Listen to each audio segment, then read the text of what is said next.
빌 게이츠라는 사람이 인생 책이라고 해서 사람들에게 주목받는 책이 있습니다. 제목이 팩트풀 니스라는 제목의 책입니다. 번역하면 사실 가득, 사실 충실성이라는 제목의 책입니다. 그 책의 내용은 어떤 것인가 하면 사람들이 일반적으로 세상에 대해서 갖고 있는 인식이 잘못되어 있다라는 것입니다. 이분은 한스 로슬링이라는 사람입니다. 책을 쓴 분이. 그분은 의사이기도 하고 또 통계학자이기도 합니다. 그분이 세계 이런저런 통계를 연구하다가 깨닫게 된 것이 있습니다. 아, 우리가 세상을 잘못 알고 있구나. 세상이 우리가 생각하는 것만큼 그렇게 비관적이지 않구나라는 사실을 깨닫게 된 겁니다. 그래서 그 사실을 우리에게 주기 위해서 쓴 책입니다. 여러분, 그 책을 이렇게 펴면 먼저 13가지 질문을 던집니다. 그 객관식으로 답을 달 수 있는 질문 13가지가 나옵니다. 그 질문의 내용은 이런 것들입니다.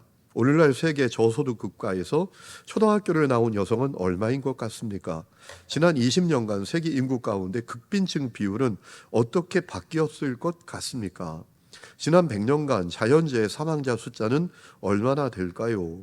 오늘날 전 세계 아동 중 예방접종을 받은 비율은 얼마나 될까요?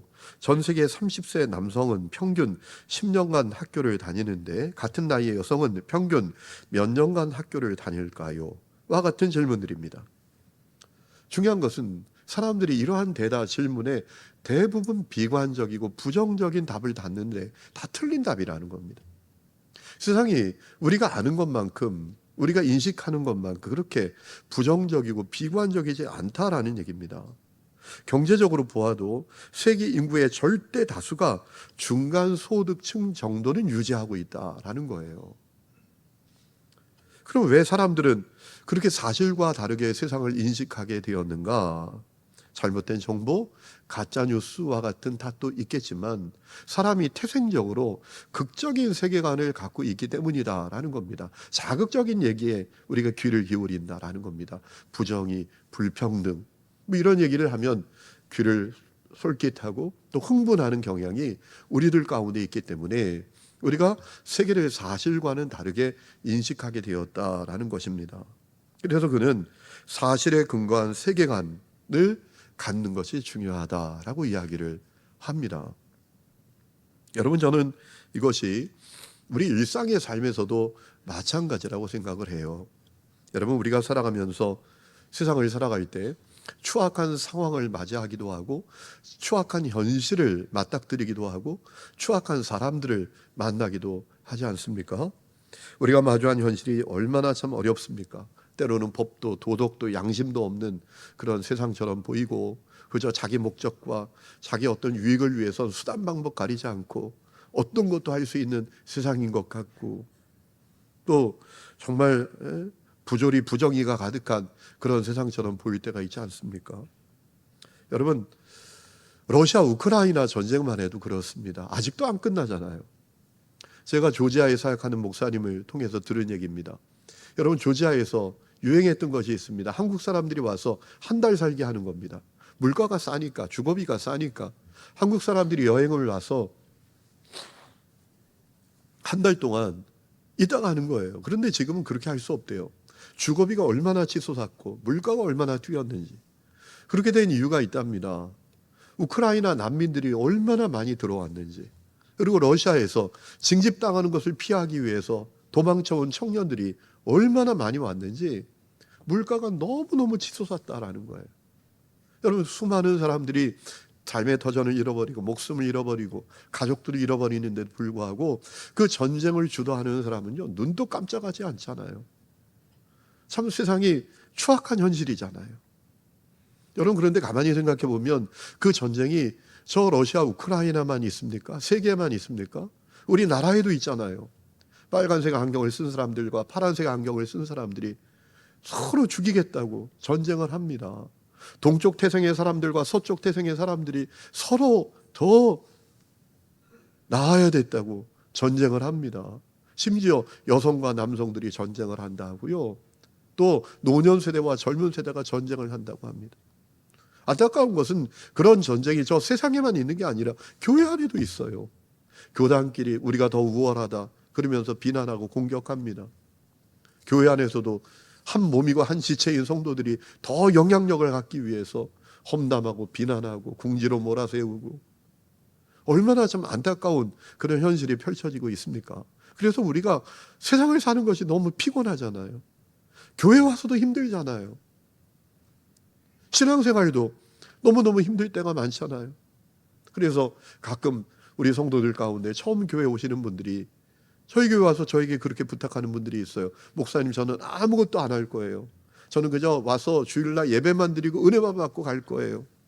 저에게 뭐 하라, 뭐 봉사하라 이런 얘기 좀 안 하시면 좋겠어요. 피곤하다라는 거죠.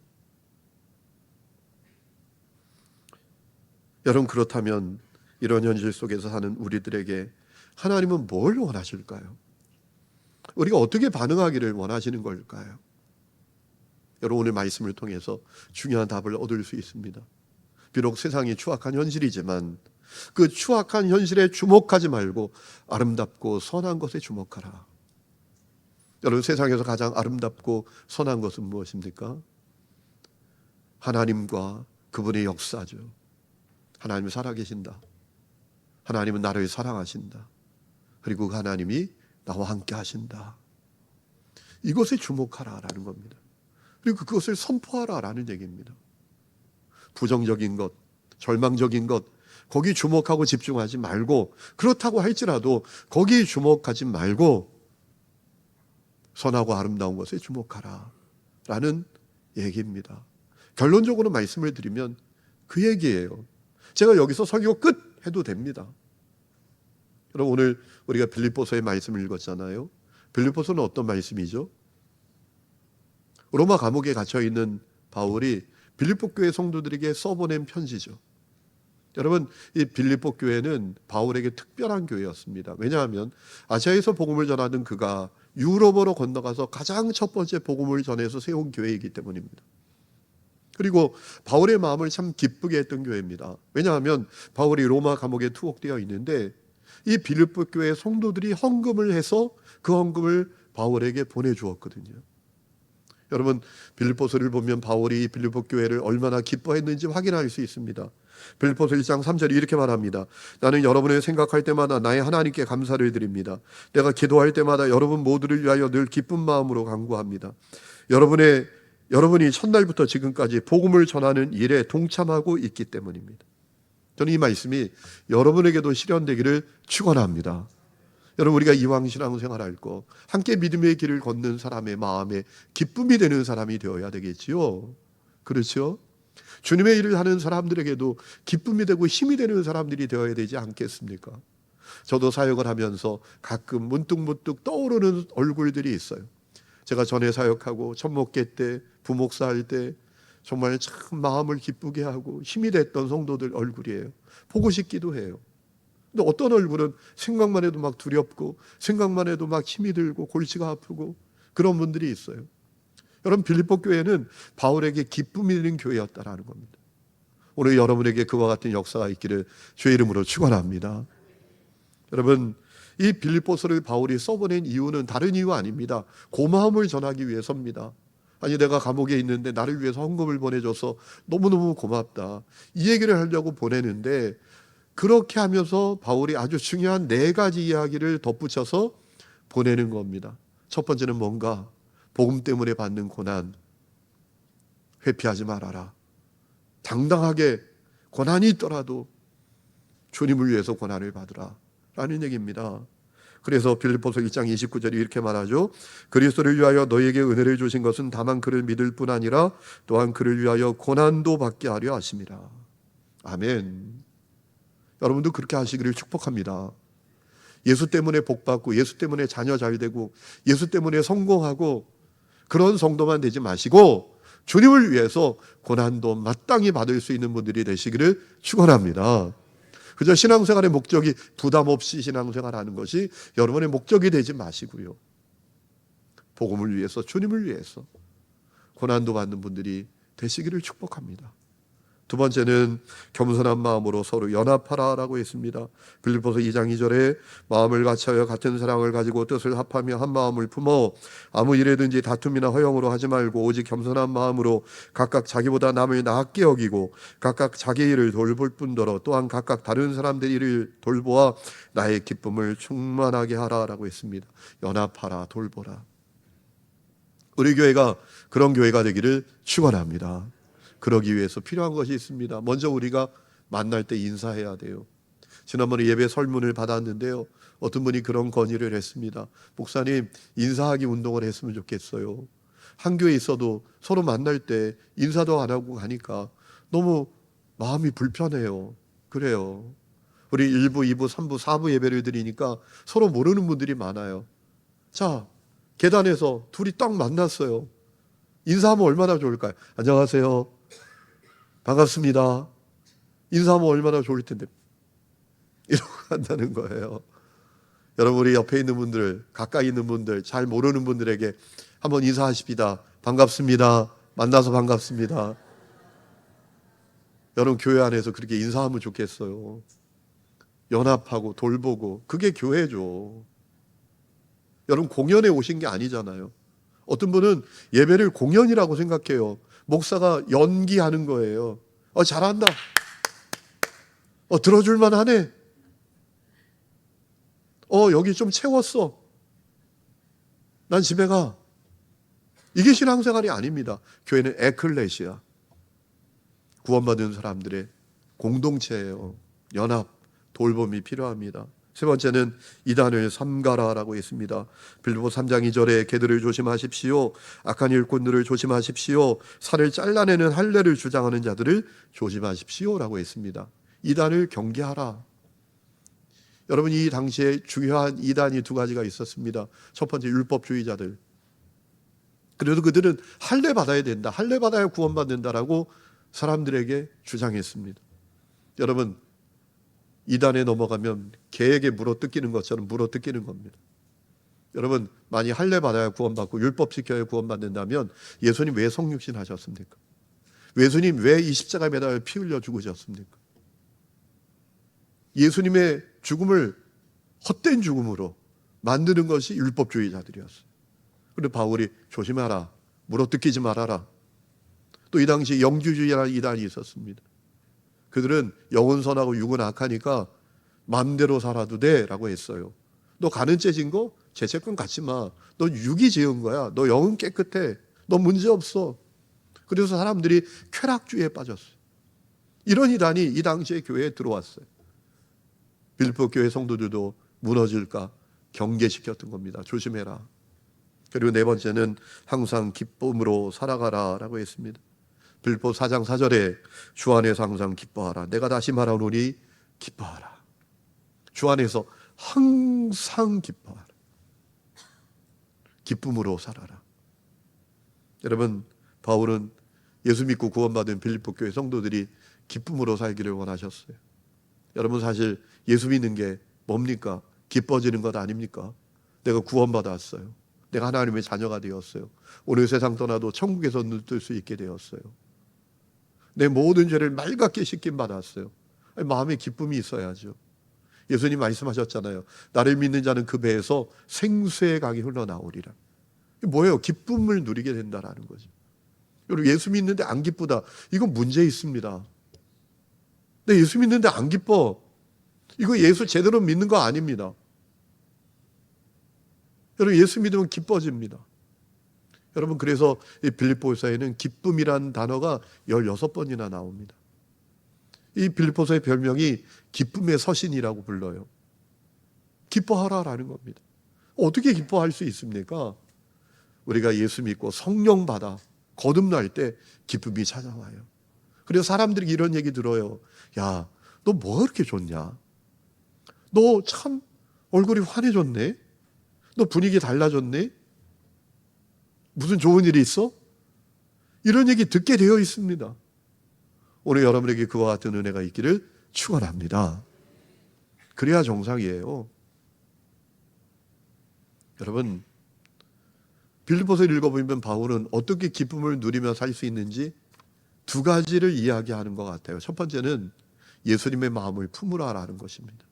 그래서 빌립보서 2장 5절에 너희 안에 이 마음을 품으라 곧 그리스도 예수의 마음이니 라고 했습니다.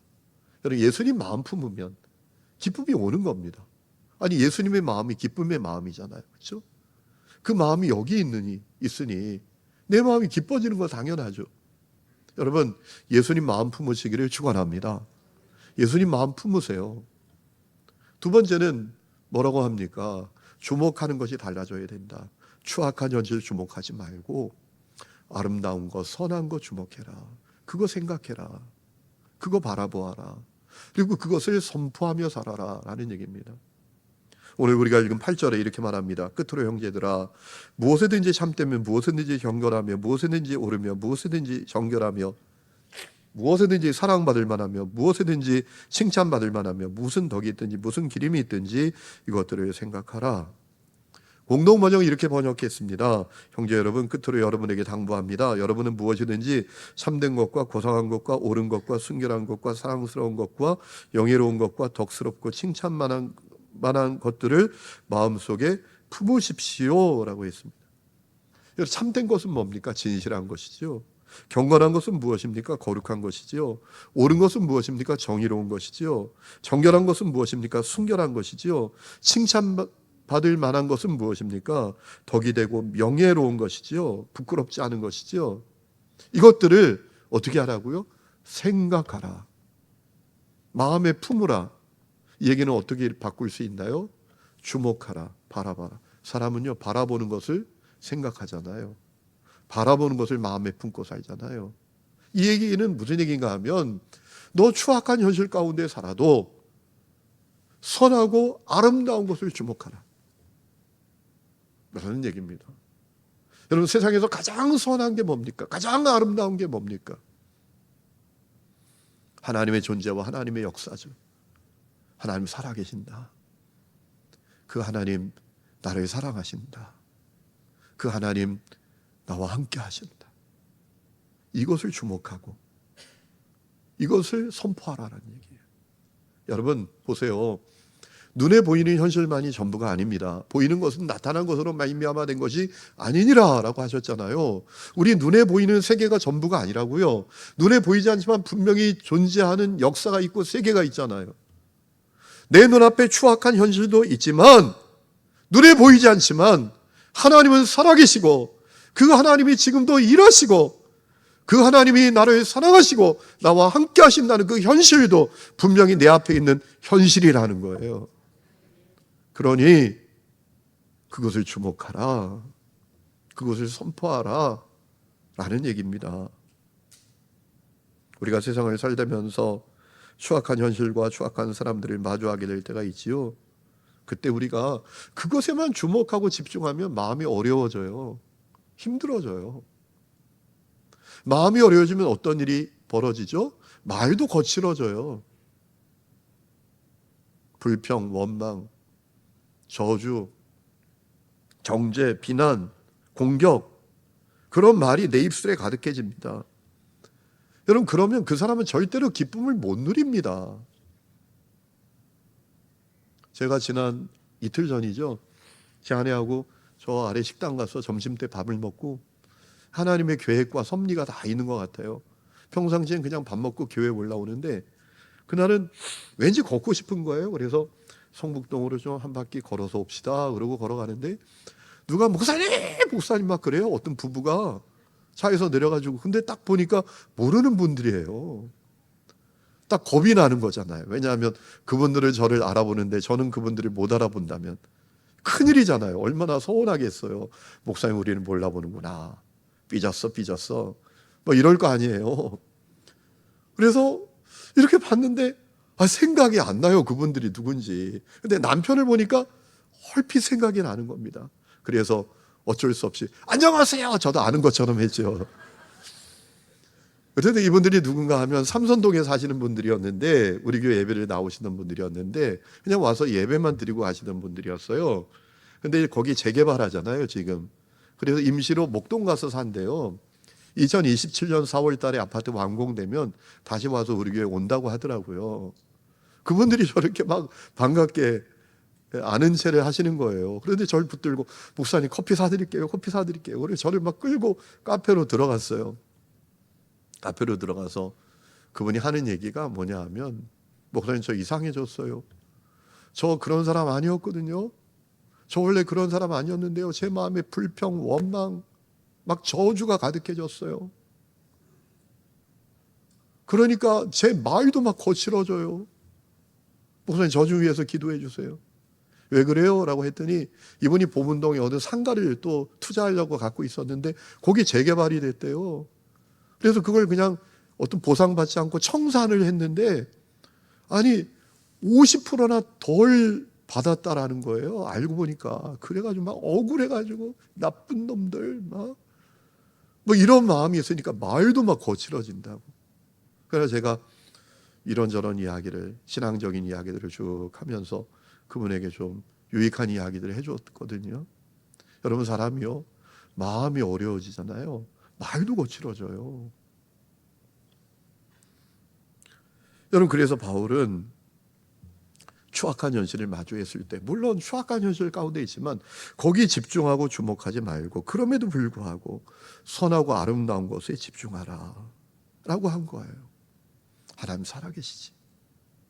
하나님 나를 사랑하시지. 그리고 함께 하시지. 그리고 내가 지금은 모르지만 하나님의 섭리를 이루시지. 이 현실을 주목하고 그것을 선포하라라는 거예요. 그러면 마음이 달라져요. 마음의 평강을 잃지 않게 되고요. 기쁨을 놓치지 않게 되고요. 그리고 말도 곱게 되는 거예요. 핵심은 집중하는 것이 달라야 한다라는 것입니다. 여러분, 우리 예수님이 그것을 말씀하셨던 적이 있잖아요. 마태복음 6장 말씀을 보면 뭐라고 하십니까? 야, 무엇을 먹을까, 마실까, 입을까 염려하지 말아라 라고 하셨어요. 여러분, 왜 사람들이 무엇을 먹을까, 마실까, 입을까 염려하죠? 여러분도 염려했던 적이 있잖아요. 그렇죠? 왜 염려하죠? 중요한 이유가 있죠. 우리 속에 늘 염려가 많아요. 내일에 대한 걱정이, 불안함, 두려움이 우리 속에 있어요. 그런데 그것 말고 또 이유가 있어요. 우리 현실이 추악한 현실이기 때문입니다. 부정의하고 불평등하고 불공정한 그런 현실이 우리 현실인 거예요. 부익부, 빈익빈이 심화되는 현실. 꽁 잡는 게 매라는 식으로 수단 방법 가리지 않고 살아가는 사람이 더 잘 되는 것 같은 현실. 내가 바라오는 현실이 그런 현실이에요. 그리고 사람들이 한번 움켜잡으면 나눠줄 생각도 없고 도와줄 생각도 없는 그런 사람들이 세상에 가득한 현실. 그 현실을 바라보니까 계속 걱정이 되는 거예요. 뭘 먹지? 뭘 입지? 이 마음이 계속 드는 것입니다. 여러분, 그러다 보면 어떤 일이 벌어지죠? 마음이 불편해지잖아요. 마음이 불편해지잖아요. 왜 저놈은 자꾸 더 갖는 거야? 예수 안 믿는데도 저렇게 잘 되는 거야? 아니, 저렇게 거짓말하고 편법 쓰고 저렇게 사는데도 저렇게 많이 갖기만 하는 거야? 막 이런 불편한 마음이 생기고 그런 마음이 강해지면 어떻게 돼요? 나중에 말도 거칠어지잖아요. 야, 세상 아우 불공정해, 불평등해. 근데 애들한테도 막 얘기하자. 너 양보하지 마라. 너 뭐라 그래요? 응? 악착같이 살아야 돼. 너 양보하지 말고 손해보지 말고 너 착하게 살지 마라. 너 착하게 살면 안 돼. 착하게 살면 바보야. 뭐 이런 말이 교회 안에 있는 우리 애들에게도 자녀에게 막 흘러나가잖아요.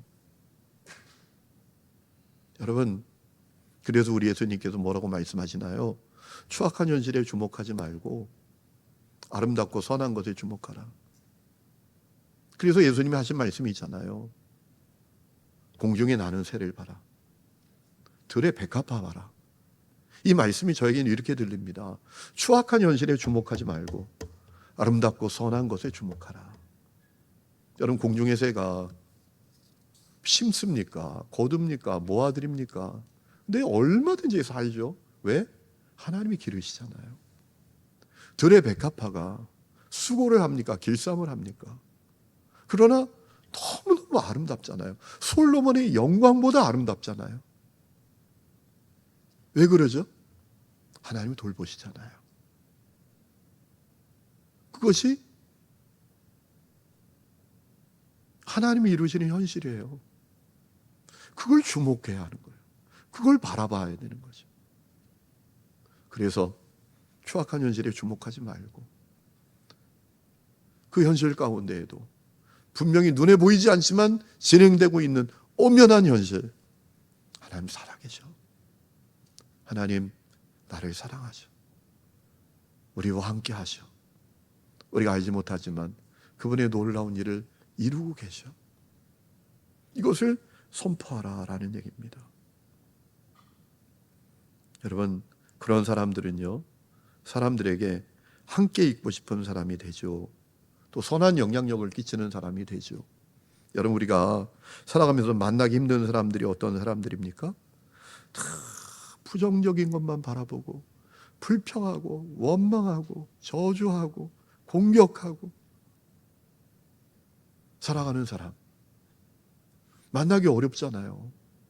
그런 사람 자꾸 만나다 보면 어떤 일이 벌어지죠? 내 마음도 자꾸 힘들어져. 나 이런 사람 아니었는데 나도 자꾸 삐딱하게 보고 나도 막 불만이 가득한 마음이 되고, 심지어 더 나가서 하나님의 살아계심도 막 신뢰하지 않게 되고, 그리고 말도 또 이상해지고 내 영혼까지 막 탈탈 털리는 그런 느낌 아닙니까? 여러분, 우리가 무엇에 주목하고 무엇을 말하는가가 너무 중요합니다. 그래서 오늘 두 번째 읽은 말씀을 보면 바울도 디모데에게 똑같은 얘기를 했던 겁니다. 여러분, 디모데후서는 어떤 말씀이죠? 두 번째 로마 감옥에 투옥된 바울이 순교의 날을 기다리면서 자기 제자 디모데에게 써보낸 유언과 같은 말씀이에요. 바울은 로마 감옥에 두 번 투옥이 됐거든요. 이 디모데후서는 두 번째 투옥되었을 때 써보낸 말씀이에요. 첫 번째 투옥되었을 때 기록된 말씀을 보면 그래도 그 감옥에서 내가 나갈지도 몰라, 나는 살 수 있을지도 몰라, 이런 희망의 메시지가 엿보입니다. 그런데 디모데후서에서는 달라요. 이제 죽을 날 받아놓은 사람처럼 그는 마지막 유언처럼 디모데에게 말씀을 써보냅니다. 여러분, 사랑하는 제자 디모데를 향한 바울의 그 마지막 유언과 같은 말씀을 디모데후서를 쭉 읽어보면 두 가지입니다. 첫 번째 뭐냐 하면 너 복음 부끄러워하면 안 돼. 당당하게 복음과 함께 고난받아야 돼 라고 이야기를 해요. 디모데후서 1장 7절에 이렇게 말합니다. 하나님께서는 우리에게 비겁함의 영을 주신 것이 아니라 능력과 사랑과 절제의 영을 주셨습니다. 그러므로 그대는 우리 주님에 대하여 증언하는 일이나 주님을 위하여 갇힌 몸이 된 나를 부끄러워하지 말고 하나님의 능력을 힘입어 복음을 위하여 고난을 함께 겪으십시오 라고 했습니다. 그리고 이어서 그 다음에 무슨 얘기인가 하면 뭘 주목하고 뭘 바라보고 살아야 되는지에 대해서도 이야기합니다. 여러분, 오늘 우리가 읽은 13절에 이렇게 말합니다. 너는 그리스도 예수 안에 있는 믿음과 사랑으로서 내게 들은 바 바른 말을 본받아 지키고 우리 안에 거하시는 성령으로 말미암아 너에게 부탁한 아름다운 것을 지키라 라고 했습니다. 자, 예수님을 통해서 얻은 믿음과 사랑을 갖고서 바울이 가르쳐 준 것을 잘 지켜라 라고 했습니다. 그리고 성령의 도우심과 능력으로 바울이 디모데에게 부탁한 아름다운 것을 지키라라고 했습니다. 아름다운 것을 다른 번역본에 보면 행하라라고 했습니다. 여러분, 여기 나오는 아름다운 것은 뭘까요? 바울이 디모데에게 너 아름다운 것을 지켜야 돼, 아름다운 것을 행해야 돼 라고 했어요. 여기 나오는 아름다운 것은 뭐죠? 복음을 전하는 일입니다. 여러분, 세상에서 가장 아름다운 일은 복음을 전하는 일이에요. 제 얘기가 아닙니다. 로마서 10장에 바울이 그렇게 증언합니다. 아름답도다 좋은 소식을 전하는 자들의 발이요. 여러분, 왜 그렇죠? 모든 사람들에게 가장 절실한 문제가 뭐예요? 전적으로 타락하여 하나님과 분리되어 죄와 저주 가운데 살다가 지옥 가는 문제예요. 이 문제가 사람들에게 가장 절체절명의 문제입니다. 여러분, 이 문제를 해결하는 방법은 어디에 있습니까? 오직 복음을 믿는 것입니다. 복음이신 예수님을 믿는 것입니다. 믿으십니까? 믿으시기를 축복합니다. 여러분, 그렇기 때문에 세상에서 가장 아름다운 것은 복음이에요. 복음을 전하는 일이에요. 복음으로 말미암아 사람이 구원을 받고요, 그의 인생이 달라지잖아요. 그러니까 아름다운 것을 지키라라는 얘기는 뭐냐 하면 복음을 전하는 삶을 살아라 라는 얘기입니다. 각처마다 예수 피 묻은 십자가 계절이 오게 하라라는 얘기예요. 여러분, 바울이 디모데 인생의 목표가 복음이기를 원했던 거죠. 그렇죠. 그래야 하죠. 여러분, 목사의 목표가 뭐여야 합니까? 내 목표가 명예예요. 내 목표가 취미, 내 목표가 스포츠, 내 목표가 어떤 계몽, 내 목표가 문화, 내 목표가 봉사. 이건 아니잖아요. 사역자의 목표는 복음이어야 하잖아요. 그렇게 믿으십니까? 그러니까 바울이 디모데에게 너 복음을 목표로 살아야 돼. 복음을 전하는 삶을 살아야 돼. 그거 중단하면 안 돼. 라고 이야기했던 겁니다. 그런데 문제는 어떻게 그게 가능할까요? 바울이 디모데에게 하는 얘기가 있습니다. 주목하는 것이 달라야 한다라는 겁니다. 13절에 놓치지 말아야 될 말씀이 있어요. 여러분, 13절 다시 보세요. 너는 그리스도 예수 안에 있는 뭐뭐로서? 믿음과 사랑으로서. 아멘. 펜 있는 분은 여기 밑줄 쫙 그어놓으세요. 너는 믿음과 사랑으로서 복음을 목표로 한 삶을 살아야 한다. 믿음과 사랑으로서. 여러분, 추악한 현실이 아니라 믿음과 사랑으로, 믿음과 사랑의 현실을 주목함으로, 그것으로만 복음을 전하는 삶을 끝까지 갈 수 있는 것을 바울은 너무나 잘 알고 있었던 거예요. 여러분, 생각해 보세요. 바울이 얼마나 추악한 현실을 많이 맞이했습니까? 아니, 내가 개척한 교회인데요, 내가 개척한 고린도 교회 성도들이 나를 대적하고 배신해요. 심지어 생긴 것까지 거들먹거리면서 말 어눌하다고 얘기하면서. 저는 목회를 하다 보니까 이 바울의 심정이 충분히 이해가 가요. 아니, 내가 목숨 걸고 가서 개척한 교회예요. 그런데 그 교회 성도들이 날 배신했어.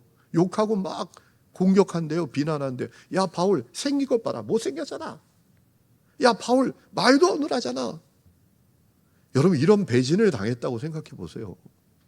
얼마나 추악한 현실이에요. 그렇죠? 아니, 거짓 교사들이요, 얼마나 겉모술 쓰고 거짓말 막 사기로 사람들의 마음을 휘잡았는지 바울이 진짜 사도가 아니라고 낙인 찍혔잖아요. 바울 가짜 사도야. 야, 이처럼 추악한 현실이 어디 있어요?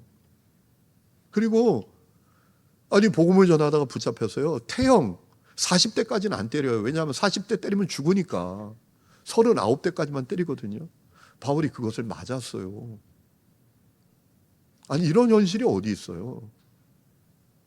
야밤 도주를 할 정도였어요. 뭘 잘못했다고?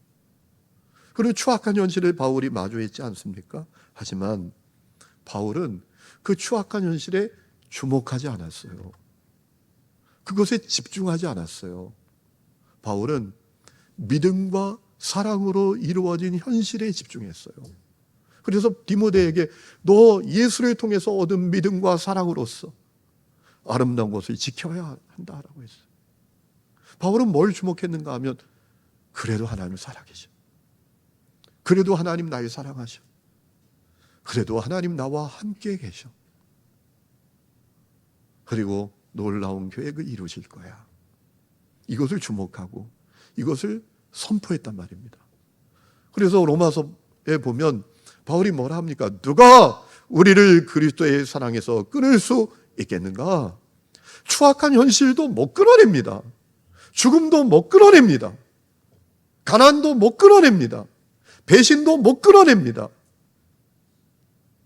바울은 추악한 현실에 주목한 것이 아니라 눈에 보이지 않지만 분명히 있는 현실, 하나님은 살아계셔, 나를 사랑하셔, 나와 함께 하셔, 그분의 놀라운 계획을 이루고 계셔, 이 현실을 주목하고 그것을 선포하며 살았단 말입니다.